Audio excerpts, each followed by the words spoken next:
नमस्कार, मी Sameeksha. Welcome back to our channel Sameeksha's vlog. तर काल 7 दिवसाच्या गणपतीचं विसर्जन वगैरे झालं आणि आमचा 11 दिवसाचा गणपती होता. सो मम्मी आज गणपतीसाठी उपार तयार करते. तर त्यासाठी आज मम्मी गोडाचा शिरा तयार करते, मस्तपैकी तूप वगैरे घालून. त्यानंतर मग मम्मी आता कपडे वाळत टाकते आहे आणि तितक्यात आजोबा आलेले. तर ते विचारत होते की देवळाकडे येता का, तर ते मग बोलत होती तिच्यासोबत.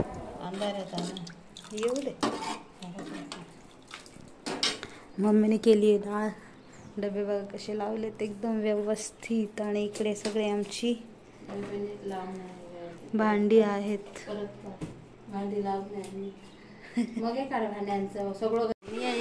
पाऊस आणि ऊन एकत्र पडत आहे. आता आम्हाला जायचं आहे आता मळ्यामध्ये. आता पाऊस थांबायची वाट बघतोय. मम्मी म्हणते जेवून जाऊया.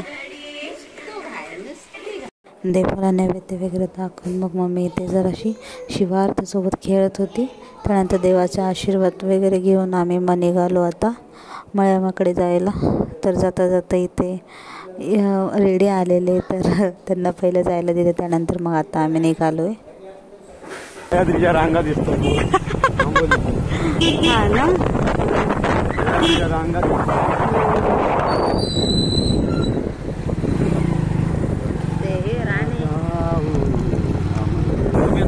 टाकलंय ना.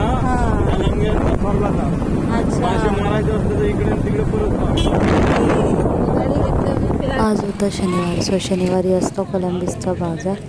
तर आणि आमचं हे 11 दिवसाचा गणपती होता. सो त्यासाठी मामण्यासाठी आम्हाला भाजी वगैरे घ्यायची होती. त्यानिमित्ताने मग आम्ही आलेलो मळ्यामध्ये आणि सगळी भाजी बघतोय. तर भाजीचे रेट बघूनच इतकं आश्चर्य वाटलं की पुण्यात एवढे स्वस्त असतात आणि इथे एवढे महाग आहेत.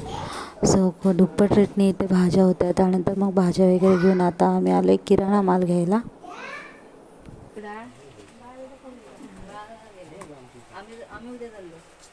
मम्मी नेमकं यादी विसरलेली आणि मग आज सांगत होते त्यांना किराणा काय काय पाहिजे ते. त्यानंतर मग घ्यायची होती अगरबत्ती वगैरे घेऊन येता मग मालोबा देवस्थान आहे तिथे पाया पडलो आम्ही. चल तू अशी मालोबा देवस्थान तू मग यूट्यूबवर टाकायचं. आलोच हो सुळसुळीत. हा पडशीत हळू चल. मम्मी पाऊस पण येणार होता तर मम्मी घाई करत होती, लवकर चला. त्यानंतर मग पप्पांना आणि मला असं व्हिडिओ वगैरे काढायला खूप आवडतं. सो पप्पा माझा व्हिडिओ काढत होते.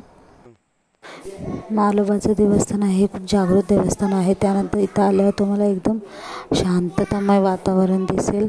आजूबाजूला नुसते सगळे हिरवं आणि त्यानंतर मग आशीर्वाद वगैरे घेतले.